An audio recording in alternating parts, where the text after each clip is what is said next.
Hello, freaks, and welcome to Radical Research. If you love this show, and apparently some brain-damaged outcasts do, then please leave us a review on iTunes. You can also like our Facebook page. Hardcore Radical Research fans, and apparently we have some of those, may have noticed a new intro mashup. The first snippet remains the same, so we won't reveal that one, but try and guess the other four. We can now reveal the identity of the four from the intro mashup number one, and those were, in order, King Crimson's Fracture, a bit from Deserts of Tron's album, The Lilac Moon, something from Demolich's Nespith album, and the final moment from Judas Priest's Winter Retreat. Thanks for caring. Some people asked about it. I believe I asked about it at some point.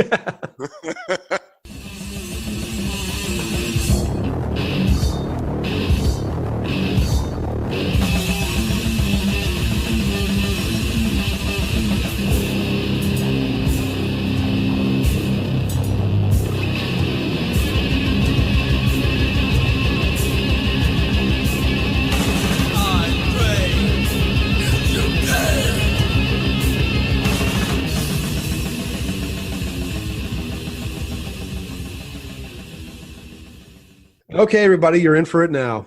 Hunter, what do you know about this Swedish fellow, Lars Rosenberg? He was in a little band I heard of one time called Entombed. Yes. Also in Therion for a bit. And maybe now's not the time to get into it, but at some point I would like to talk about the genealogy of this band. Because this is a band that's not particularly well known. It's well known to enthusiasts of Swedish death metal and probably weird metal in general, but I think that their lineup is a little more star-studded than some people might realize. Oh, absolutely, and we can get into it now because one of those quote-unquote superstars figures into their early days and really doesn't appear on the albums. And I'm talking about Matti Karki from Dismember, Carnage, General Surgery. Richard Cabeza from Dismember was also in the band for a bit, and very short period of time. Yeah, yep. He was also in Unanimated. I don't know how Unanimated's weathered for you. I liked them, but they always felt a little bit B-rate. But I don't mean that in a bad way. I just mean they're certainly not top tier for me. Yeah. I still like Ancient God of Evil a lot. It's got this weird kind of like dissection meets death and roll thing that I dig. Sure, yeah. In the Forest of the Dreaming Dead was the one I always kind of knew, I guess. It's cool. And there's also, I guess, a Pavement connection to Carbonized, right? I fucking hate Pavement. Well, I do too, but I think it bears mentioning that Pavement at least signed two good bands. That would be Carbonized and Therion, right? And Unanimated. Yeah, but I think they licensed all those. Maybe okay, whatever. They at least licensed it. Yeah. Moving on. And yeah, obviously Christopher Janssen from it's the linchpin for Therion. And he and another early member of Carbonized, Per Ox, were in Excruciate at one point. A super underrated Swedish death metal band that I like quite a bit. You can actually pick up the Excruciate Epitaph split on CD from The Crypt. I think Dark Descent carries it. I would recommend it. And Per Ox was also in a super unknown. They're not even listed in Daniel Eckeroth's Swedish death metal book. A band called Egypt, who recorded two songs that I know of. There may be something else out there. There's not much more by them, and those are great, man. They are extraordinary. Yeah. Jeff, I think you kind of hit the nail on the head when we were listening to them, and said that they kind of reminded you of where Cemetery would have gone after Evil Shaded Grey if they'd remained a death metal band. Yeah, like just a more like maybe a tighter, more sophisticated version of that. Yeah. Band's called Egypt. It's obtainable. You might have to do a little bit of work, but well worth your effort if you like Swedish death metal. For sure. And man, thanks for all the minutia there, because that's, the Swedish scene is so incestuous, I guess. One band you didn't mention was this Dutch band Monastery that Lars was a part of Yep. for a while. And this is funny because, like, if you look up on Metal Archives, and this is the only way I know this, because look, I know a lot about underground death metal from this time, but maybe not this much. But there were two death No metal. one knows as much as Metal Archives. There were two, yeah, right, exactly. There were two death metal bands in Netherlands around the same time called Monastery, which pretty much just showed you how many death metal bands were around at that time. Period. I mean, it was there were a lot popping up. Right. But he was in that band. Lars, obviously, the linchpin to Carbonized, and he played on Clandestine and Wolverine Blues, and you and I both hold those albums in very high regard. Indeed. That whole era of Entombed, very high regard. He came in right after Left Hand Path. I mean, he was there for Yeah, he was touring on Left Hand Path, right? Absolutely, I saw them. Yep. Bastard.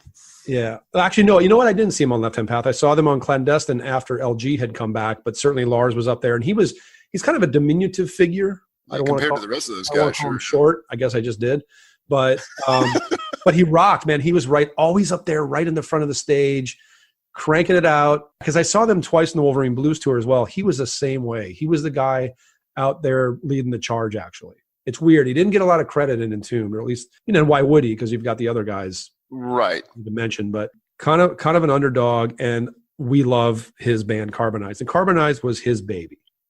Absolutely. Right. And there's a bit of a confusing history with the lineup changes, and not going to get into the deeper minutia of who came and went and who came back, but they did have another guy that was very notable in the early lineup called Jonas de Roosh. He was their first guitarist, and a guy who would appear in some version of Unanimated, speaking of them. He did some vocals on one of their demos, the Recarbonized demo.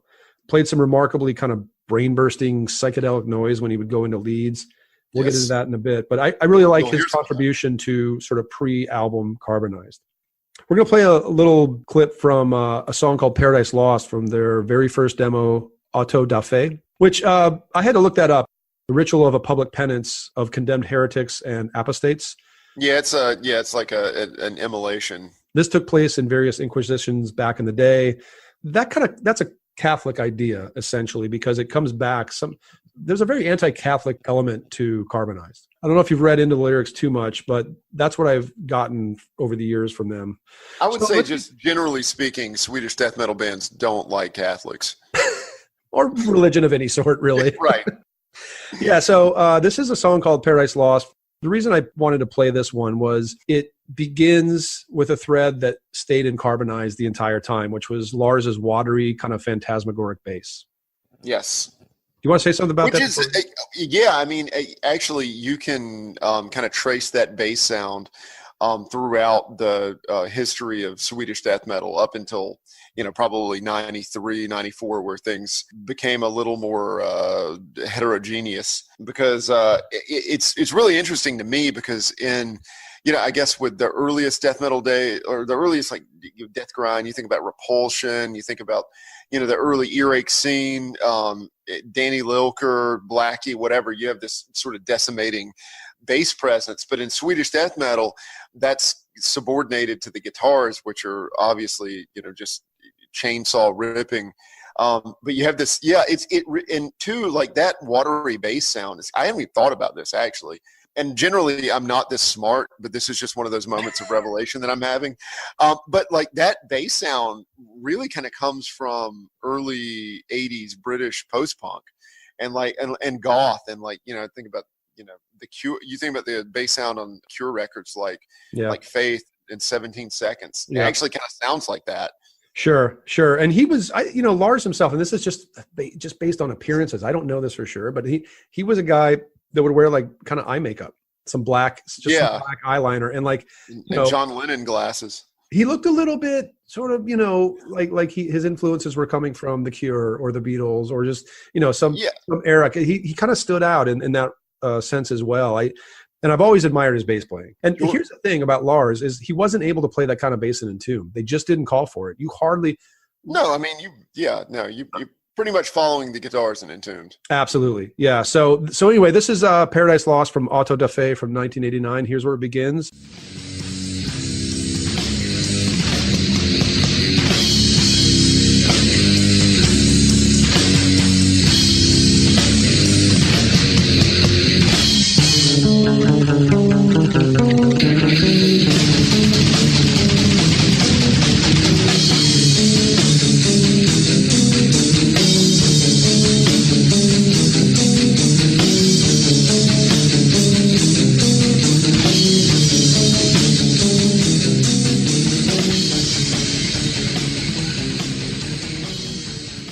obviously, and this is the case with a lot of Swedish death metal, I think you hear a pretty pronounced autopsy influence.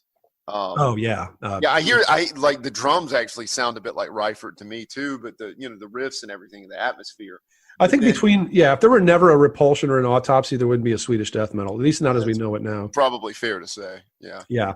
So there were a couple more demos released in 1990 and 91 and some other recordings, and one of those was No Canonization 7-inch. This was released on France's Thrash Records. And I always loved the Thrash Records name, man, because there wasn't a lot of thrash on Thrash Records. No, and the title too, I could see like someone like a soup Nazi that's actually in charge of canonizing saints, and they just come by, no canonization for you. Being a huge Seinfeld fan, man, I love that. That's awesome. Yeah. Well, there again, though, that's the other anti-Catholic element. Well, one of the other anti-Catholic elements is this no canonization thing. Like, we are not going to deal with canonization. You cannot foist that upon us. We do not support canonization. Yeah, we're not into that stuff. So Thrash Records, I just want to, as an aside, kind of mention they released more minor releases by great bands like Afflicted, Sentenced, Convulse, Exit 13, and of course Mordecus, Dances from Left album. Yeah. Very little thrash. Yeah. And I'm glad you brought up that Mordecus record. I actually listened to that recently. They're a Finnish band, and they play a style that's very, very much reminiscent. Well, I mean, almost contemporaneous. That record came out in 93, right? I think so. 92, 93. Very, very Swedish. It does not sound like Finnish death metal at all. Right. But it's played with the kind of dexterity that you would find in bands like Evocation and Nirvana 2002. It's tighter than your typical Swedish death metal. Not the easiest thing to track down, but well worth it if you're a fan of the style. In keeping with some Radical Research threads, Tom Haley loves it. Matt Johnson, flutes, what else? Blankets. Voivod. So even by the time of the 7-inch that we're talking about, their pacing kind of expanded in both directions, fast and slow. They also became a little weirder. Statues was a song on the 7-inch that showed that the song lengths would kind of start to shrink considerably. They became a band whose kind of average song length for a while was about 2 to 3 minutes, right? Yes. What we have here, we're going to play the second version of the song Auto da Fe. Unfortunately, this one never made it to the debut album. I always have liked this and thought of it as one of Carbonized's best songs. But it's great here. Features a pretty amazing guitar solo section. It's obviously double tracked as well. And I think they had added a second guitarist at this time. So they were going through just kind of trying to find who they were and what they were doing. Rarely hear this sort of section in Swedish death metal with two different guitar solo passages happening at the exact same time, right? Yeah, I mean, it almost reminds me of the most chaotic parts of Hell Awaits or something. I can see that. Yeah, we just have both guys hammering on a completely different plane, completely different track. And right. It's almost like they didn't listen to each other, but it just, like, the intuition is so intense that when you put them together, it's a perfect match. Yeah. So let's check out the song Auto da Fe.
I actually get some kind of Finnish vibes off of this song. It's not quite as severe as Ripicolo or maybe even abhorrence, but it's got that really like suffocating dark sound that characterizes Finnish death metal from this time for me. Yeah, that's cool. And that's maybe another show actually, is like the comparison of like, say, Swedish to Finnish death metal. Yeah. Because I don't know about you, but I'm not as into the Finnish stuff. I like a good bit of it, but a lot of the classics I acknowledge. I think they're good. But there was this kind of like super low end heaviness, darkness, throbbing, kind of suffocating. Yeah, as you said, sort of vibe to them. All that. Just never. It is a more like, it's a darker, more unyielding kind of sound. Severe is a good word to use as well, and you use that. So, but yeah, that's a good call. I think at this stage, Carbonized definitely sounded pretty darn Finnish. It was the Recarbonized demo after this that really, I think, is the best of the pre-album material. It finds the band as a trio. It's Rosenberg, Jonas, who we mentioned earlier, Jonas, and then a drummer named Peter W. I am not even going to try to pronounce his last name. Yeah, it looks to be of Polish origin, and I'll spare myself the embarrassment, and we'll just call him Peter. I was going to ask you to try it out. We'll call him Peter W. I'm the not. rest of the show. Sorry. I think this guy's a fantastic drummer. Very much. A lot of personality too. Yeah, and we'll hear more from him as we go on, because he was in the band now, for the duration. And through the end. But Jonas is doing vocals. I hear this as a very potent and undeniable Carbonized at this point. They finally kind of honed. And I think a lot of that success is due to Jonas's vocals and Peter's drumming. These are great elements of Carbonized at this point. Here's where the songs kind of get notably shorter, which would be a trait of the first album as well. But still the songs were very substantial, and they don't kind of leave you wanting. Right. We're going to play a song from the Recarbonized demo called Two Faces. Great vocals kind of puked out in this Hysteria by Jonas, which I like a lot more than Matti Karki's kind of more generic delivery. I don't even mean that in a demeaning way. I just think that Matti's kind of standard issue Swedish death metal vocal, right? Right. And a very good one. But yeah, definitely. Yeah, definitely. And Jonas was yet another thing. Let's check it out. This is Two Faces from the Recarbonized demo.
Two Faces. As Jeff says, the vocals are much more maniacal. They've more personality. There's some D-beat drumming in that, which ties it in with a lot of that's a huge characteristic in Swedish death metal, because Swedish death metal engaged with hardcore more than most other global death metal scenes. There's also some Middle Eastern vibes in the solo section. They're understated, but I mean that's an atmosphere that would be pursued by especially Northern European bands for much of the 90s. Amorphous comes to mind, just offhand. Sure. Well, I mean, I think Carbonized themselves kind of play with it later on the albums too. Oh, they do for sure. And I love the reverb on the vocals. Yeah. I think when you think about atmosphere in Northern European metal during the 90s, like immediately you think about Norway, but the reverb that they put on these vocals it's obviously death metal, but it's got the same sort of chilling effect that you find in the most convincing black metal too, I believe. Sure. I've never had a problem with like putting effects on vocals in this sort of material, because in fact, I'm a fan of it with a lot of different genres and styles, but I really like it in this because you're just trying to create an otherworldly effect. That's to me what these vocals are. They're a percussion. Oh, sure. kind of phantasmagoric percussive element, right? So if you add something to it that's inhuman, it's already going for that. So why not, right? Right. Yeah, this is escapist music. I mean, they're drawing you into a world of their own making. Right. I mean, it just not one that you really want to be in, probably, but it only gets annoying when it's overdone. Right. But I think in this case, and when it's really self-conscious and calculated. I mean, this very inspired stuff, you know. Yeah, for sure. It's like just starting to explore the studio too. Oh, absolutely. So after this, Christopher Janssen would come in to replace Jonas, and this then solidified the trio lineup. We have Lars, we have Peter W., and we have Christopher. They dashed off a quick kind of promo demo and recorded their first album, For the Security. Also on Thrash Records. Here, the guitar chords get kind of more dissonant, I guess, because of Christopher's presence. The riffs are a lot more sort of labyrinthine. And I know that Christopher's a huge Voivod fan. I'm pretty sure the riff that we're going to play in this next song is actually from Dimension Hatros. it's a paraphrase, to be sure. I think anyone familiar with Voivod will hear that. So yeah, let's go ahead and get to that. Let's get to Euthanasia from For the Security.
Another wonderful band that they remind me of at times, and this is not sort of they directly remind me of them, but when they start kind of piling on the calamity, these bursts of noise, it almost reaches almost a nuclear death pitch at some point, where it's just a lot of harrowing stuff bordering on noise, right? Yeah, and to counter that, kind of for the first time, you really hear some clean riffing in the song.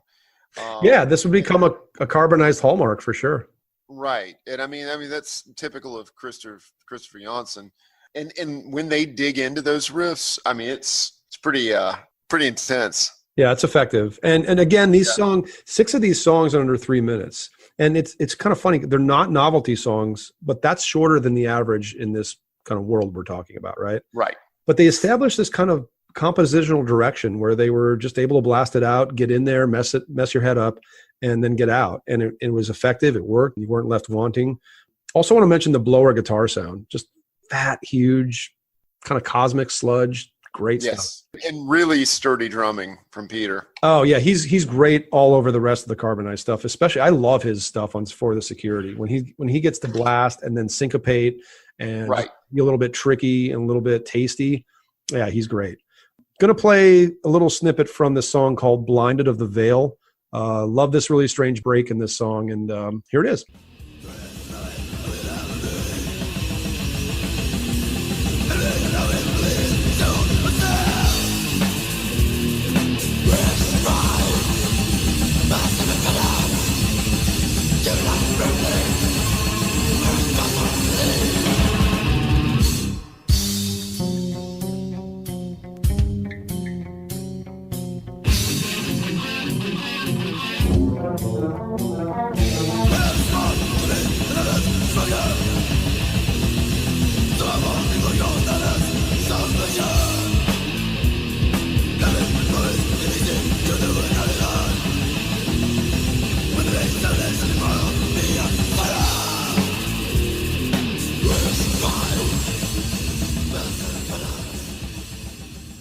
We picked that little snippet from Blinded to the Veil because of the weird break, but I'm almost thinking that hi-hat is the highlight there. It might be. Man. That break, though, reminds me of Afflicted, another unsung Swedish death metal band that you mentioned earlier. Yeah. Anyway. And then you mentioned oddly enough, the Ginkor show, episode 10. Did I? You did. We were talking about albums that start with their strongest song. Yes. And of course you would mention Prodigal Son, right? I mean, who wouldn't? Another band that they kind of recall, and I think there's a kinship there in terms of just sonic approach and aesthetic, is Darth Vader's Church, DVC. Absolutely, yeah. Just that super thick guitar and kind of the way the vocals are barked out in tandem with the guitar stuff. Yeah. Definitely the best band ever from Tallahassee. The only band ever from Tallahassee? Or maybe. I don't know. Moving right along. There's a song called Third Eye on this album that I've always found to be one of my favorites. Anything you want to say about that before we play it? When I went back and listened to this, I heard Carcass vocals and I heard Cocteau Twins guitars. And I can't remember the last song that I heard that reminded me of Carcass and Cocteau Twins. This is why we love Carbonized. It says a whole lot about Carbonized, and indeed, this is why we hold them so dear to our hearts. Third Eye.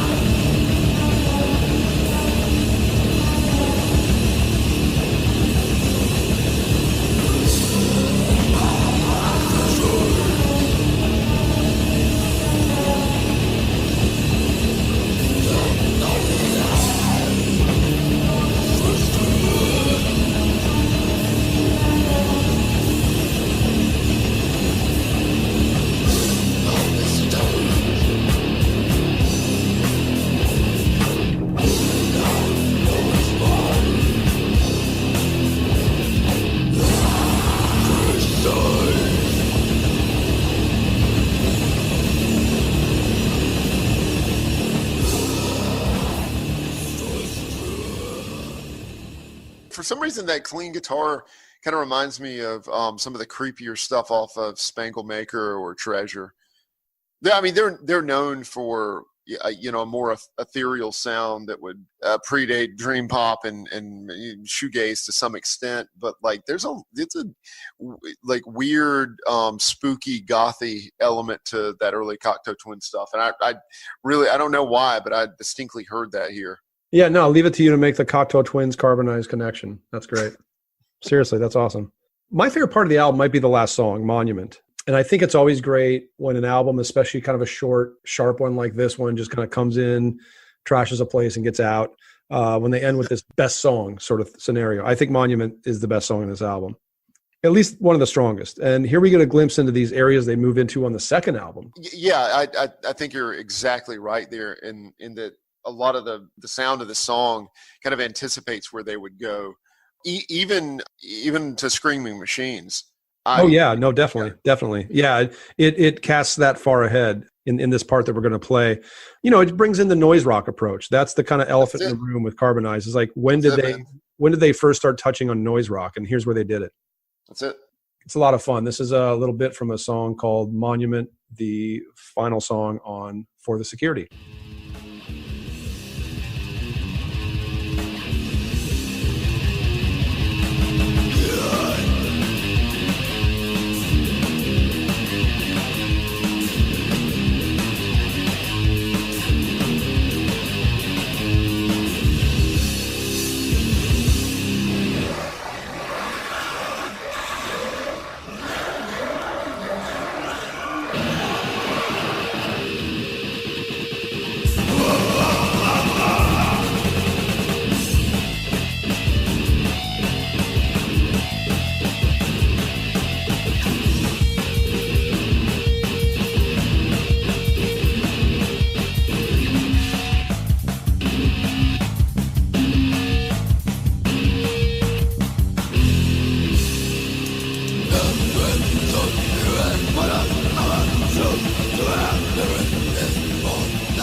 I don't think Hunter or I are going to pretend that Carbonized are like our very favorite band of all time or the best band that ever was, but that's some of the best metal that ever was, that little snippet right there. So awesome.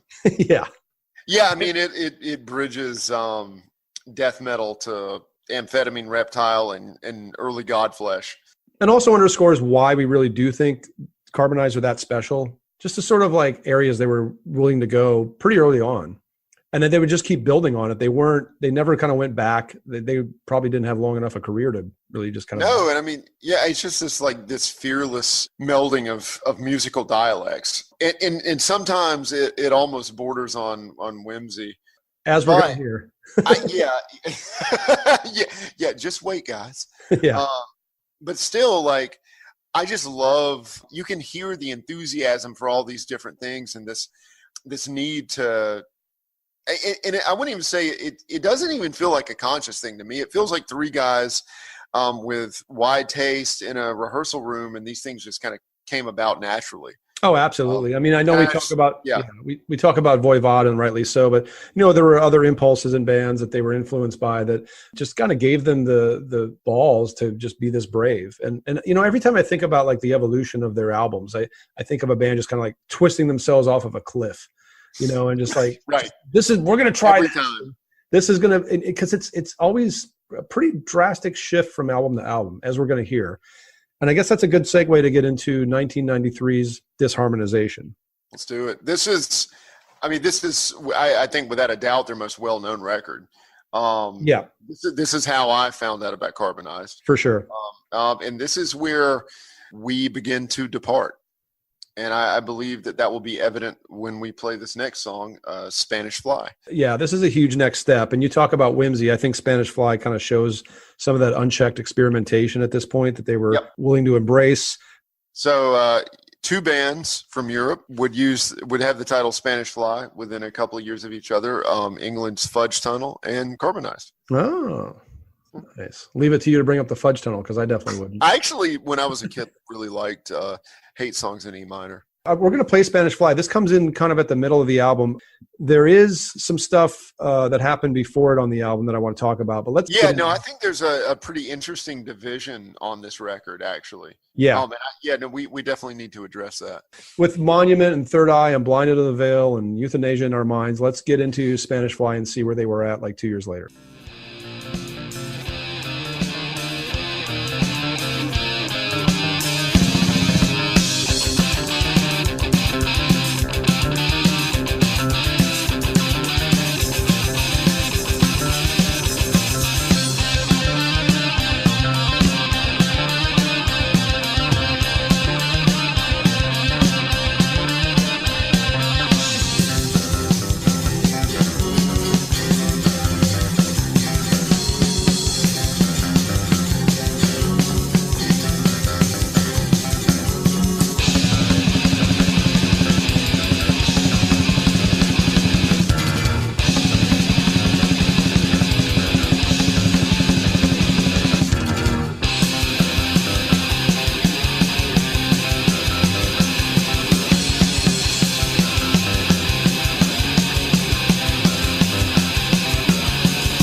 Yeah, that's not even partly nuts. That's totally nuts.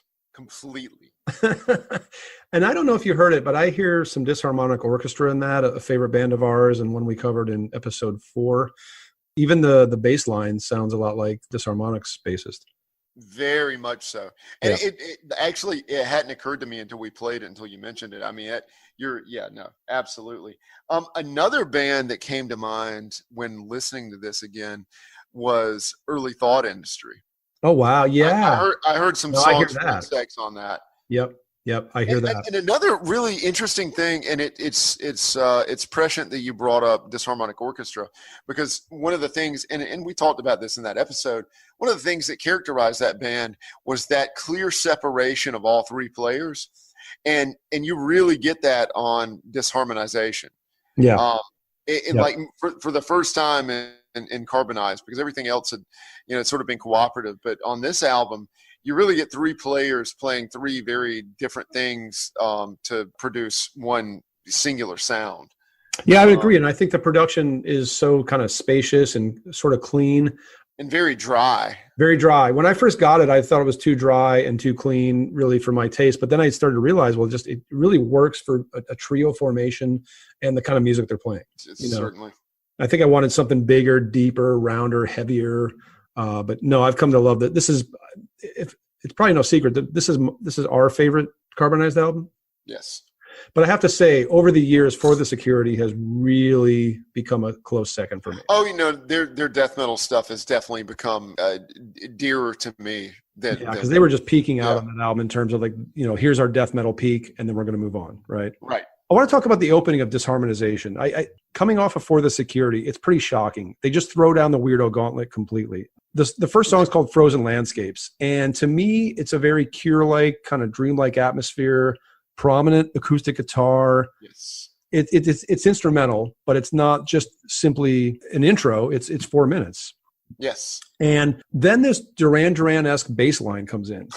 And then you're like, okay, now this is the first time they've ever been chill for any length of time. And this is the opening of the album. It's an instrumental. It's 4 minutes. Okay, they're going some different places. Then you expect to get maybe a little glance at For the Security. You don't. No. Bagpipes is about as confrontational as Carbonized gets. Yeah, I mean, it's a challenge. And to me, it reminds me of the atmosphere of Beyond Dawn's EP from 1994. The vocals on Vlad Tepes remind me of like Roz Williams. Oh, yeah, absolutely. Meets Tom G, which Tom G kind of got that from Roz. Oh, exactly. I'm so glad that you brought up Tom. Robbie Williams from Modern English kind of in there. Brendan Perry from Dead Can Dance. Just these really kind of out of place for the kind of stuff they're doing. It's really odd. And like just the first half of the record gives very little concession to any death metal fan. Oh yeah, it's really on the second half where things kind of pick up and get more aggressive. Well, look at all the weird references we've made in the first two songs. You finally get a taste of their old stuff in Lord of Damnation, the third song. It kind of relates to For the Security. I mean, yes, it's weirder than any of that, but it definitely points back to their past for the first time. So you're 10 minutes in and you finally get that. Right. But that's part of the thing. That's part of the journey. And speaking of journey, there's the next song is Silent Journey. That part has this part that's almost like ham-fisted no means no. And I don't mean that in a bad way. Mm-hmm. But it's that clean guitar tone, Christopher maybe not being able to play to the degree that his imagination really wants to. Sure. If that makes any sense. Yeah, no, I heard I could hear even kind of SST stuff going on, like that really, really wiry guitar sound, like the D Boone sort of thing, like Saccharine Trust. Yeah. And here we get vocals that I don't remember them being introduced before in their music. And they're just another layer. They're just this kind of odd booming, almost kind of like mock loungy kind of, I don't know how to describe it, but they're bizarre. I don't even know if I like them or if they fit, but they're awesome just because of the context of them. Right. Right. We get into the album more. We get some stoned garagey variations on Voivod. The next snippet we're going to play is a song called Night Shadows. Great drumming on this, but I guess we could say that about most Carbonized songs at this point, right? Yeah, I have some things to add to that. Let's play it and we'll get into it.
Yeah, so we're kind of into the sweet spot of the middle part of the album. So you're getting a little heavier, but you're still getting the weird. And there's just that moment. The whole song is kind of psychotropic, and you get this unexpected, kind of unreal experience there. You want to talk about that?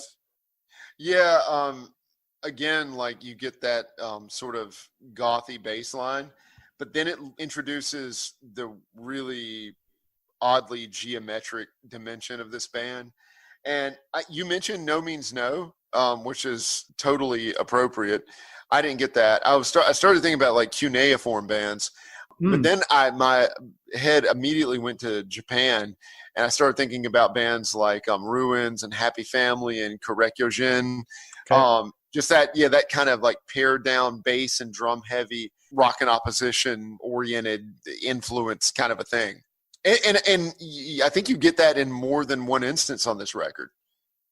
Totally. And, speaking of bands like Happy Family and all those Japanese bands that are just so bizarre and weird and interesting, and we're fans of some of them, not fans of some of them, but there's so much cool shit there. And I don't even know what to call what that is. It doesn't really fit into anything. I don't know. I think it probably modern. Yeah, I think you probably throw it under the avant-prog umbrella. But my hope is that the same way that like white dudes from Sweden were checking out the band Doom from Japan in the 80s and 90s and getting really turned on by how weird they were. I hope that some of those Japanese bands are like somehow finding disharmonization and the cutout version on Pavement Records. And like picking it up and just like going bonkers for it. I'd like to imagine that reality. I don't know if that's ever happened. It's a wonderful world to imagine. You think they'd be kind of blown away though, like, whoa, this is kind of what we were going for, That's really not outside of the realm of possibility. But I think anybody getting really enthusiastic about Carbonized is outside the realm of possibility, only because I've only met like one other person that likes them this much, and that's you. So, we're kind of on this weird little island, buddy. Nobody's listening right now. It's crickets outside, buddy.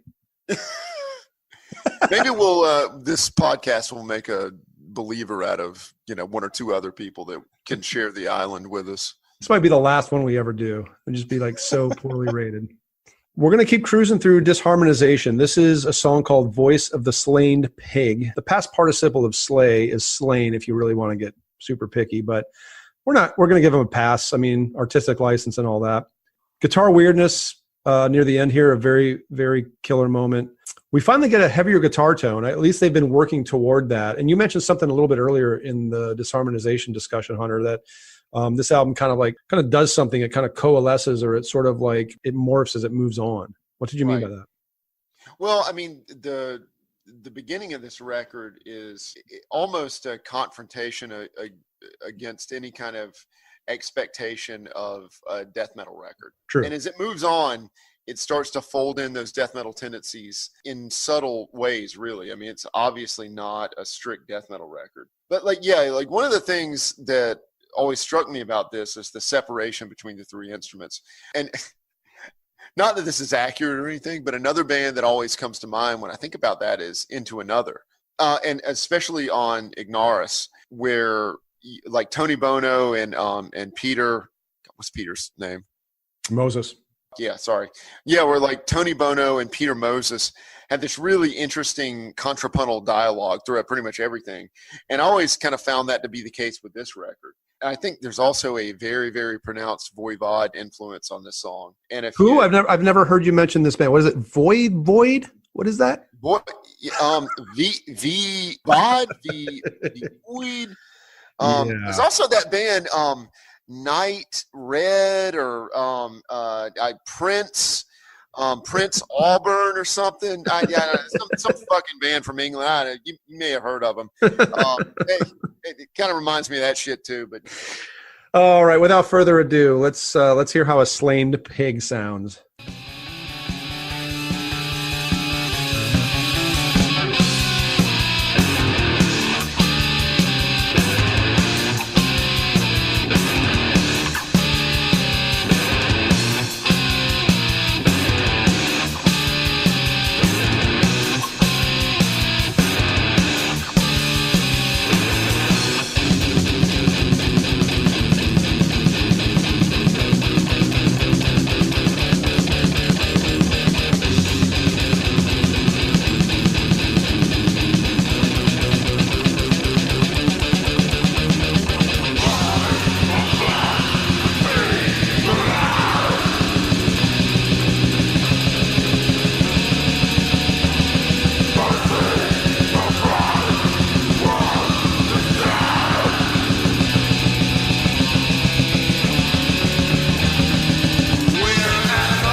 The vocals. Those are some vocals. Yeah, they are. What are you saying about the vocals? They're just totally maniacal and like really imposing to me. Yeah, and that gets us back to their early kind of death metal history, and I kind of like that sort of continuity. We get back there a little bit. Right. Yeah. The next snippet, Confessions, this really reminded me the last time I listened to it in full of Voivod's Inner Combustion covered by Slint. I like it. I actually, because I have another reference too that I would like to mention, but I would like to do so after we play it. Okay. Man, I totally hear that. But here again, we get the anti-Catholic thing too with them. I mean, Confessions, it's just kind of like exposing the kind of ridiculous or sort of plain horrifying dark sides of organized religion. And the confessional is a big thing in the Catholic religion. So I wonder if Lars, was forced to go to Catholic school and this is his way of rebelling against it or commenting on it. Could be. Yeah, I wonder. So this is Confessions.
That snippet reminds me of something I've said year after year, time and time again. Keep metal weird. Indeed. Yeah, really, just within the confines of that snippet, there is a lot of information to take in. I do love that you mentioned continuity earlier, and I love the way that it circles back to the savagery of their death metal days. There's that one riff, that muted guitar riff, that reminds me of like a dry math rock version of something off of Oblivion's From This Day Forward. There's a spacey kind of techie element that's never really allowed to take full flight because of the fact that there's no effects on the guitar. Okay, rather than Slint covering Voivod, I'm hearing Breadwinner covering Oblivion. I mean, I'm getting what you're saying exactly. I would pay a lot of money to hear Breadwinner cover Oblivion. Let's form a band. Let's do it. The style of Breadwinner covering Oblivion. Tom Haley. Hey, Tom Haley. Tom Haley plays guitar. I play bass. You play drums. Tom Haley knows Penn Rawlings. He does. So it seems like an inevitability at this point. You play bass. I play the drums. You heard it here first, people. The newest metal band that most nobody will care about. Literally, we may even run the risk of alienating the average Radical Research listener. So did I cut you off at a point where there was anything more about Confessions that you felt was of note? I would hate to be the priest on the other end of that confession. I'll say that. Let's say that. The next song, the penultimate song, is Spacecraft. To me, this chugs like Voivod meets Eisenvater. Clearly not as bottom heavy and severe as Eisenvater. But what I like about actually heard some Eisenwater in disharmonization this time around, actually. That's interesting. Okay, because that's I wasn't going to mention that because I thought maybe I was just mishearing, but yeah. I hear it in Spacecraft somehow. But I like the lyrics quote, "All systems go," which is clearly, for any Voivod fan, that comes from Killing Technology.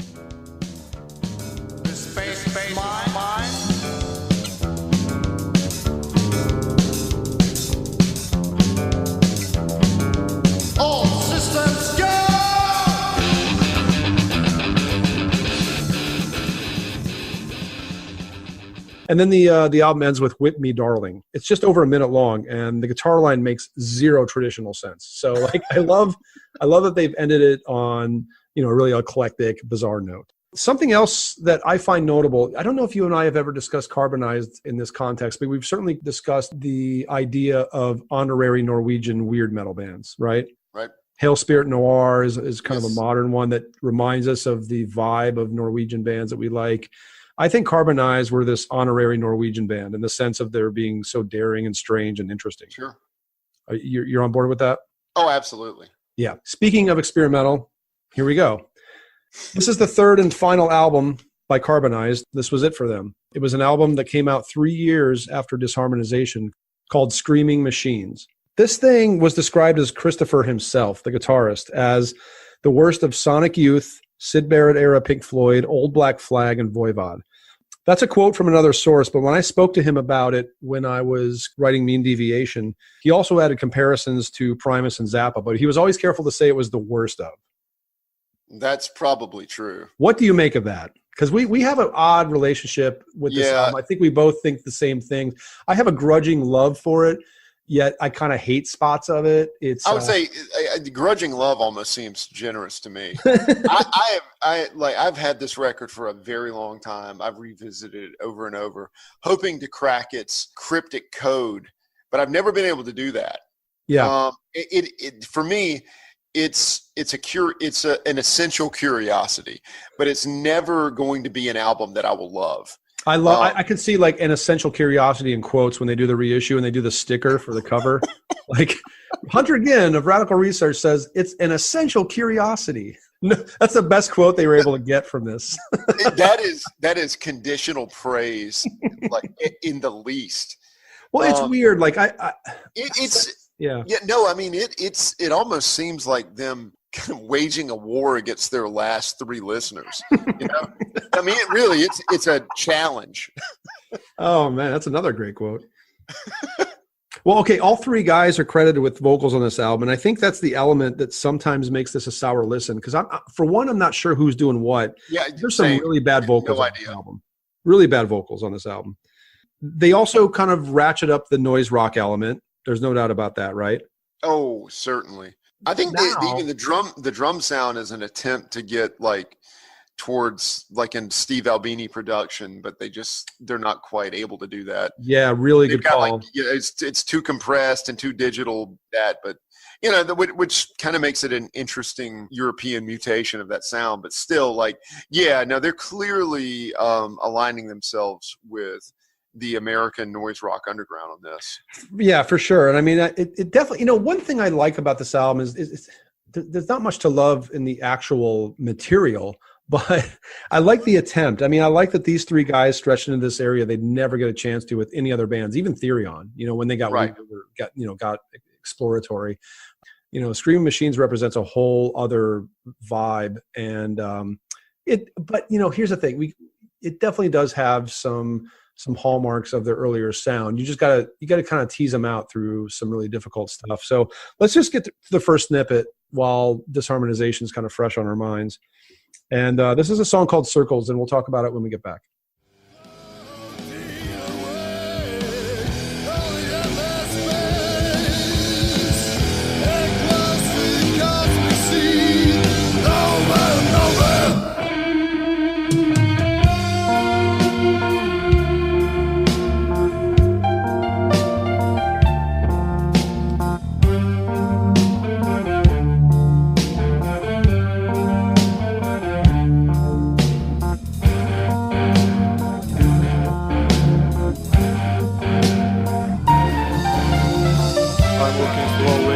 path of time alone.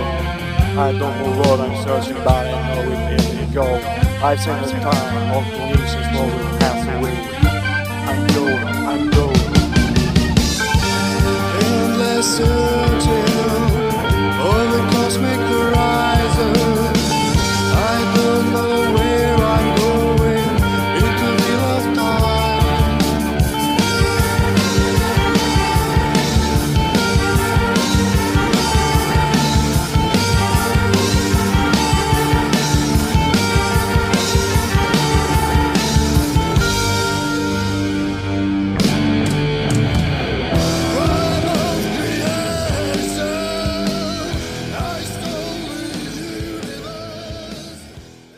This is such a tough one because this is exaggeration and I know it, but I feel like we hear about 13 things in there we hate and 13 things in there we love, right? Yes. It's just this jumble of good ideas with bad ones.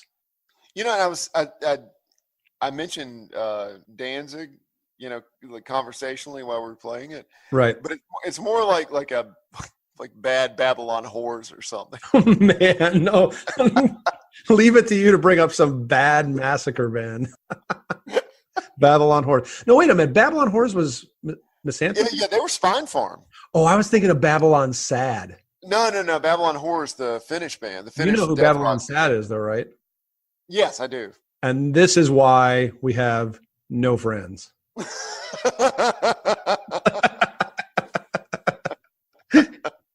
Okay, so moving on from Circle, do you ever notice how Carbonized put the car in Carbonized? I mean, you got the car on the front of For the Security, right? That's pretty clever, actually. And let's look at the cover. We haven't talked about their artwork very much, and let's just do it now. Look at the cover. Let's look at Streaming Machines. That's also got the same car from For the Security on the cover. Now, I'm not a car guy. I think, is that an Oldsmobile or a Buick or something? Jeff. I'm not a car guy. You don't even know. I'm pretty sure that until a few years ago, you and I did think that a flux capacitor was part of a car. Right.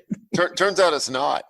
We're definitely not car experts at all. We'll definitely not be doing car talk when they revive that one. And on the disc print of Stream Machines, there's a guy with he's got the steering wheel and the steering column, kind of rocking that. He's rocking the shifter. So they don't sound like a car band, but apparently Lars was a fan of these sort of long, I'll just call them Oldsmobiles. And there you go. But what about the other artwork on Carbonized albums? I mean, For the Security is okay. The disharmonization is this kind of overly digital, kind of distorted, weird, pre-CGI. I don't know. In fact, I guess I'm kind of flummoxed by its ugliness and that it's. Wait, are you talking about disharmonization? Yeah. Oh, that's the H.R. Giger ripoff. Yeah, but I just think it looks really ugly. Okay, I don't dislike it. Like the rendering of it is very ugly to me. Yeah, I'm a big H.R. Giger fan, I don't like the artists that try to rip him off, but I think that's the approach here. But yeah, then you've got like the non-logo kind of like ugly color choices, yes. Yeah, like what the hell? Yeah. But, Screaming Machines is, I guess it's their worst album. I hate to call it. I don't even know like in what genre the cover of Screaming Machines would be appropriate. That's just horrible artwork, dude. Let's just call a spade a spade. That is horrible artwork. I mean, you've got a flying toaster. That was always dumb. That was like an early screensaver when you had screensavers.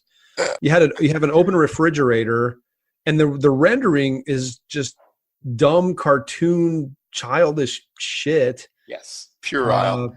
Puerile. It's just, this is not good. The logo, they changed their logo. That's lame. The font of Scream Machines, all lowercase. Also very 90s indie. True. 96.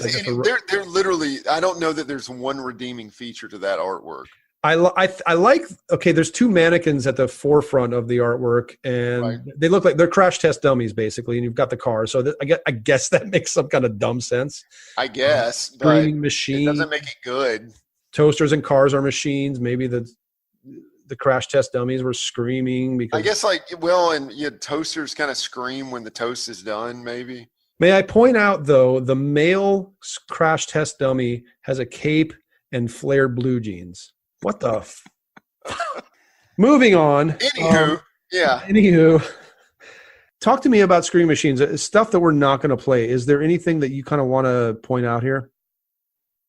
No, I mean, nothing that we haven't covered already. I mean, this is clearly I don't know if an attempt to approximate 90s indie noise rock or a love letter to it. I really don't know. It's a confusing record. Like, there's this point where you don't know if you're on the hemisphere of irony or earnestness.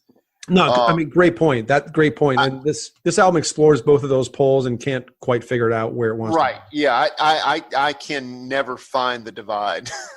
I think at this point in our listening, and we all evolve as listeners, and it just, it comes with many years and it comes with many listens and just whatever. I think at this point, like today, right, I think I like this one a little more than you do, but I have the same problems that you do with it. I mean, there's just these punky, kind of jangly, kind of disjointed parts. Two songs stick out to me that just completely flat out suck, and that's Golden Rain. And yes, it's about golden showers, so that tells you kind of where their heads are at for that one.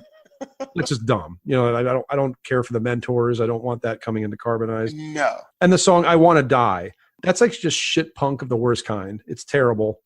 Probably the worst Carbonized song. But the next two snippets I want to play are, I think, kind of some, if not better than some really interesting points on this album. The first one's called Psychodelica.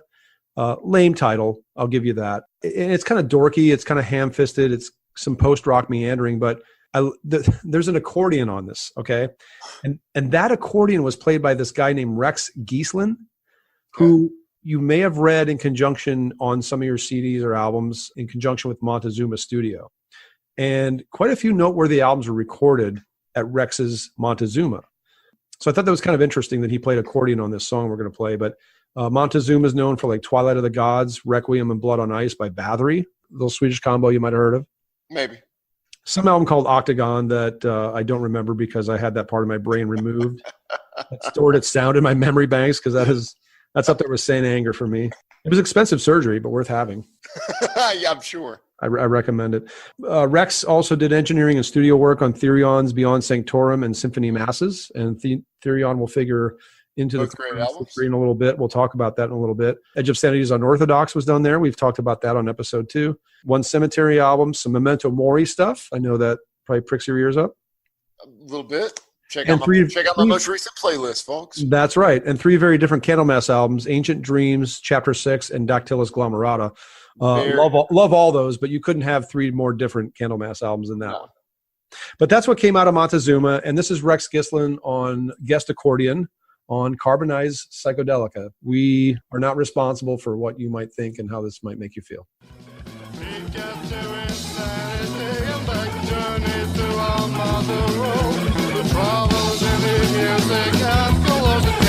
Feelings, smells, and smells.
Yeah, I made a mistake there, Hunter. I said that was Rex on accordion. He was playing bagpipes, actually. We'll have to wait a little longer to get the first accordion snippet on Radical Research, but that was they're sort of like pneumatic instruments. So thanks for covering for me, but I just completely screwed up. But no, that was Rex Geeslin on bagpipe, and that was possibly, and this is relative, really, but that's probably the weirdest part of Screaming Machines. One of them, in fact, when we began playing the clip, I just kind of had to chuckle, because it is so unhinged. And it actually, and this just occurred to me, like, it reminds me a bit of the Canadian band Max Webster, who on occasion would drift into sort of House of Mirrors, kind of post-Zappa lunacy. And I think you hear that, in full bloom on this track. Yeah, absolutely. But that one goes pretty far out. Yeah.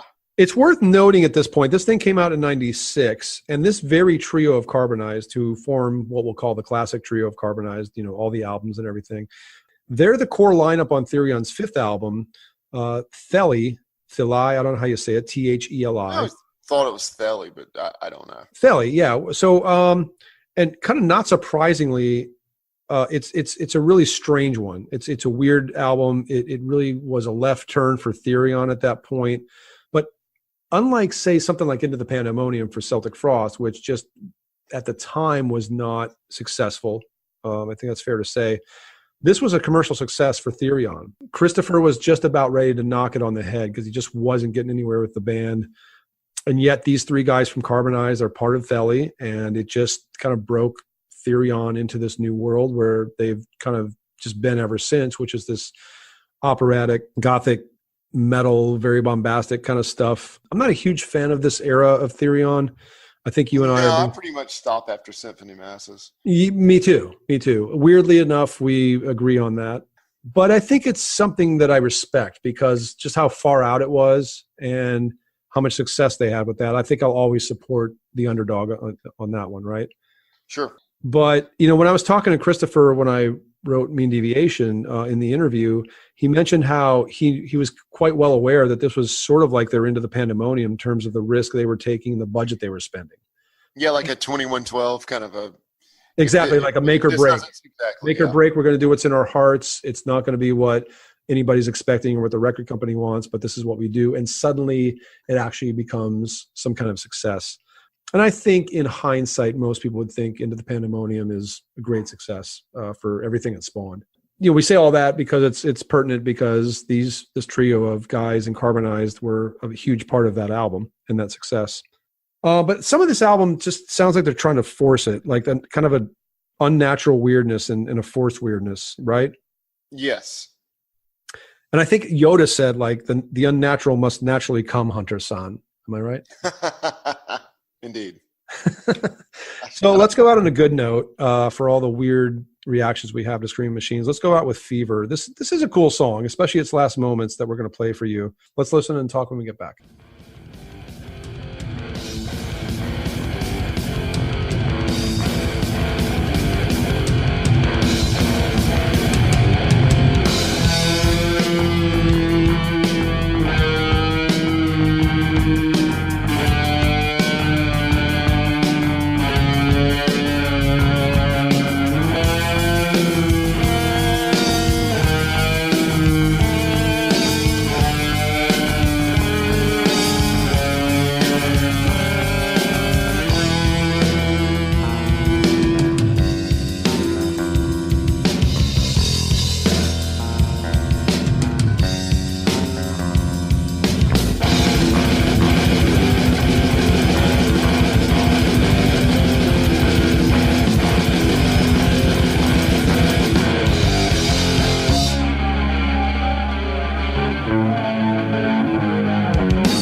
Thoughts?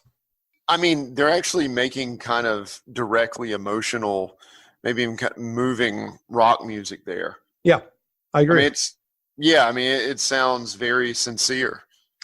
Yeah, and that's the frustration with this album, because this is like, I don't know, 7th, 8th song on the album, and then you get like a bunch that I always reach a point of like ennui by the time of the final songs on this album. Right? You just, because you just like you've gotten teased with surrender. Good stuff, but you just surrender to the bad shit. Like, right, cool moments, and then super annoying vocals, and then it just.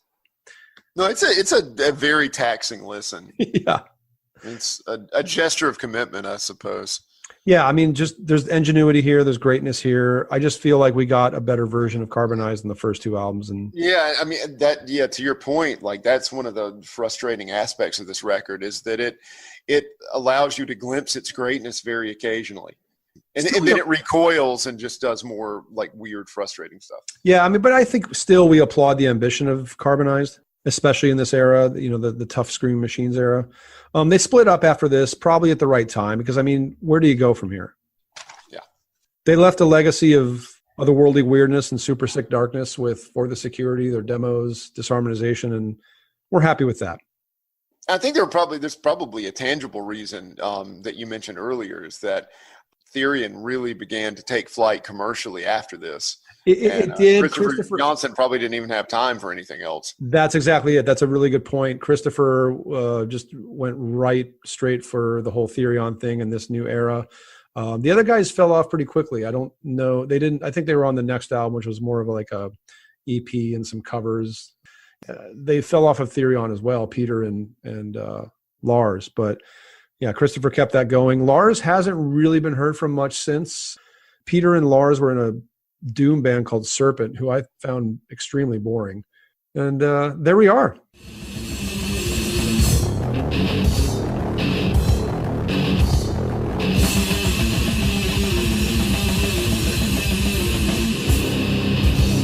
So, listeners, we hope that you have enjoyed this hour or so of pure weirdness. And we hope that you will be compelled to join us once again for episode 12, where Jeff Wagner and I will be delving into the body of work by California's Mind Over 4, a mutual favorite of ours, underrated band, despite brushes with success, such as being featured on the back cover of Pantera's Vulgar Display of Power. Right, go figure. Yep, and having full-page ads in the likes of Metal Maniacs and Terrorizer, being touted by lots of notable critics. But anyway, end of the day, the cards were stacked against them. They were too good for their own good. We loved them. We think that we will make quite a case for them, and we think that we're going to sell some records for them. which are about $2 to $3 on Discogs right now. So, I mean, it little risk to your bank account. Thanks again for your time. We know that you could spend this listening to music, spending time with loved ones, or doing something else. But please know that we genuinely appreciate your support as always. And we look forward to the next installment of Radical Research. Keep metal weird.